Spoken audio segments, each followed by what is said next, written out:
Olá pessoal, nessa videoaula eu vou falar um pouquinho sobre o John Locke. O John Locke, que esse nome já é conhecido para vocês, ele tem contribuições muito importantes em duas áreas, né, da filosofia. Uma na filosofia política e outra na epistemologia ou na filosofia do conhecimento. Então esse pensador do século 17, né, ele viveu a maior parte da vida dele no século 17. Ele teve ele teve contribuições muito importantes em duas áreas, na filosofia política e na epistemologia. Na filosofia política, né, isso até vai soar bem familiar para vocês, ele é considerado o pai do liberalismo. Então, aquela teoria política, né, aquela ideologia política, né, a teoria liberal, ou a ideologia liberal que a gente estudou lá em ciência política, né, o pai dessas ideias do liberalismo é o John Locke. E em outra área, que é a epistemologia, o John Locke ele é também muito importante, ele é considerado o pai do empirismo, que vai ser uma corrente teórica que vai rivalizar com o racionalismo. Sobre o empirismo, eu vou gravar um outro vídeo quando a gente for falar da parte da filosofia do conhecimento, né? Da filosofia do conhecimento na era moderna. Então eu vou gravar um outro vídeo. Esse daqui eu vou comentar apenas sobre filosofia política, e grande parte do que eu vou dizer vocês meio que já conhecem, porque uma parte a gente já discutiu em ciência política. Sobre a filosofia política do John Locke, né, ele é famoso pela teoria liberal, pelo liberalismo.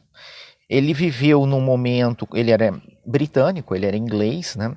Ele viveu lá na Inglaterra num momento que era politicamente muito conturbado, quase que meio que um estado de guerra civil, né? Duas facções ali lutando dentro da Inglaterra. De um lado, forças absolutistas que defendiam que a Inglaterra deveria ter um rei com poder absoluto, né? E de outro lado tinha forças anti-absolutistas que achavam, né, que o rei tinha que meio que ser uma figura decorativa, né? Não tinha que ter poder. Quem tinha que ter de fato as decisões deveria ser o parlamento. Então o John Locke ele vai viver esse momento ali na Inglaterra, posicionando-se em favor das forças anti-absolutistas e construindo toda, né, uma grande teoria para atacar o absolutismo e justificar o anti-absolutismo.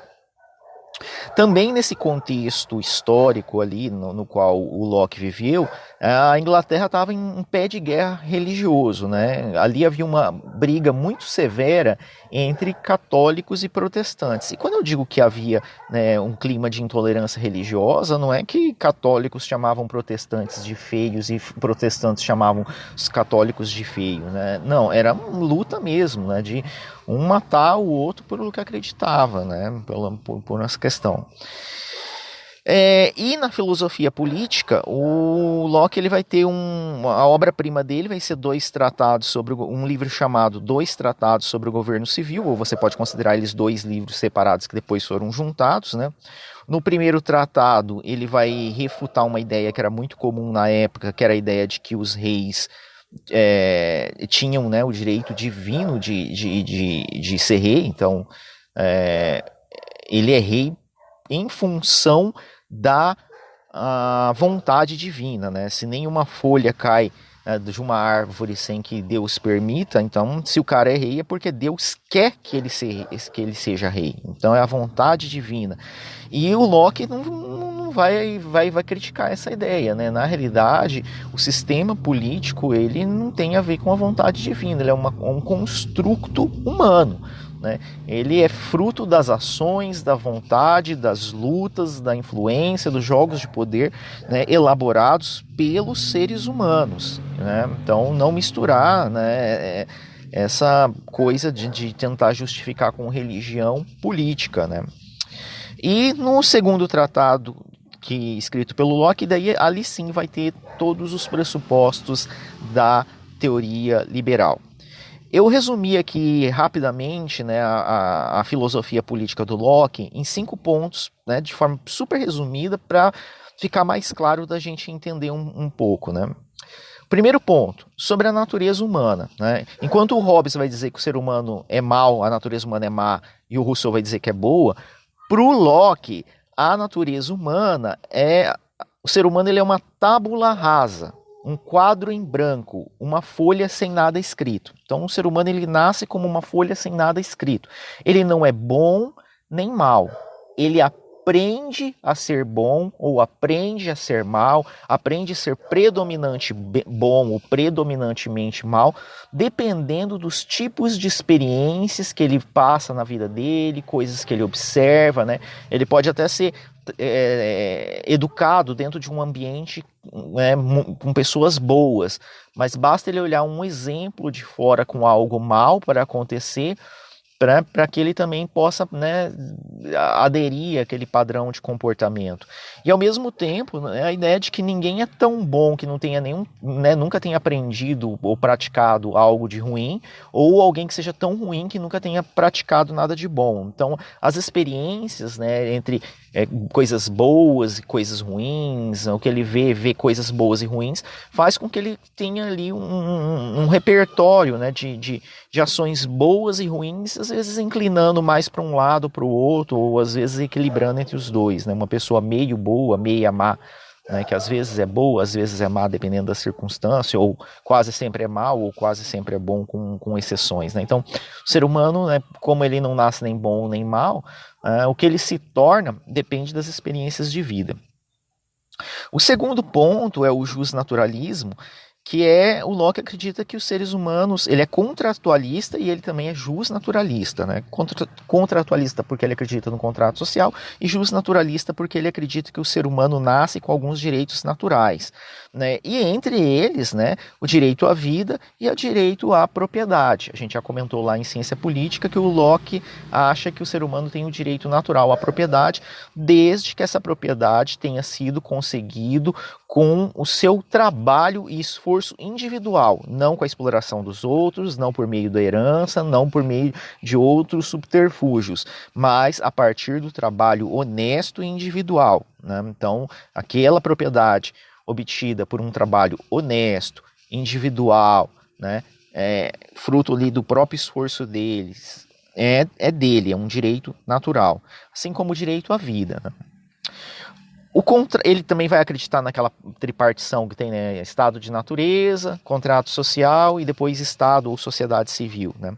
O contrato social para o Locke é quando as pessoas, por meio de um consentimento, né, eles concordam em que seja formado esse Estado. E o objetivo desse Estado, que é construído a partir do contrato social, é garantir esses direitos naturais, né? Como eu tinha dito anteriormente, a vida e a propriedade, mas também alguns outros direitos, né? Inclusive direitos civis, que a gente viu lá em ciência política, como direito à identidade, direito a um julgamento justo, direito de ir e vir, direito de livre expressão, etc.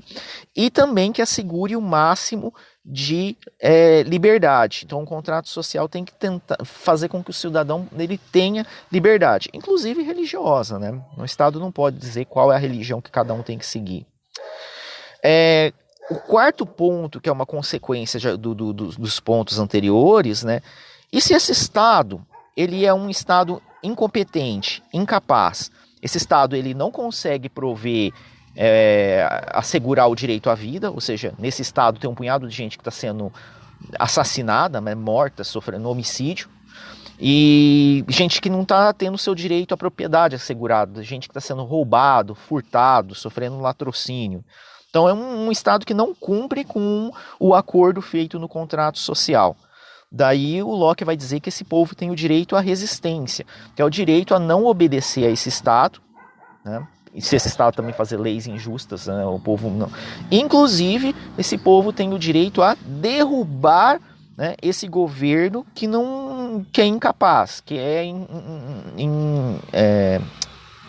incompetente, né? E aí a gente vê uma sementinha dessa ideia de impeachment, né? A ideia de que você concorda, né, firma o contrato social para que esse Estado garanta, assegure os seus direitos, mas ele não consegue, então você tem o direito de não querer pagar os impostos para esse Estado, não obedecer às leis que ele faz e, inclusive, derrubar o governante.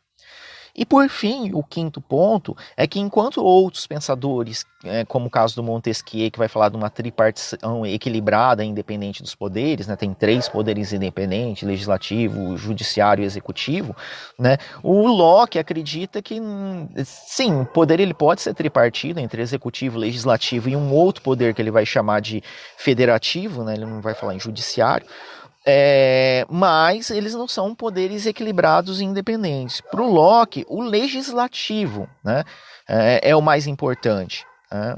O poder legislativo é o mais importante porque o legislativo ele representa o povo, ele fala em nome do povo. Né? Ele representa os interesses do povo. Então ele é o mais importante, podendo inclusive, né, anular decisões do executivo e do federativo, que é um outro poder que ele cria lá, que é diferente do judiciário, que não é um pouco diferente, né? Vocês podem até pesquisar, que seria uma ideia quase de relações exteriores, seria uma outra coisa diferente. Né?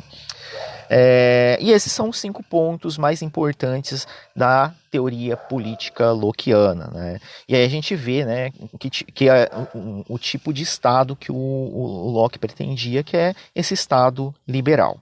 Beleza?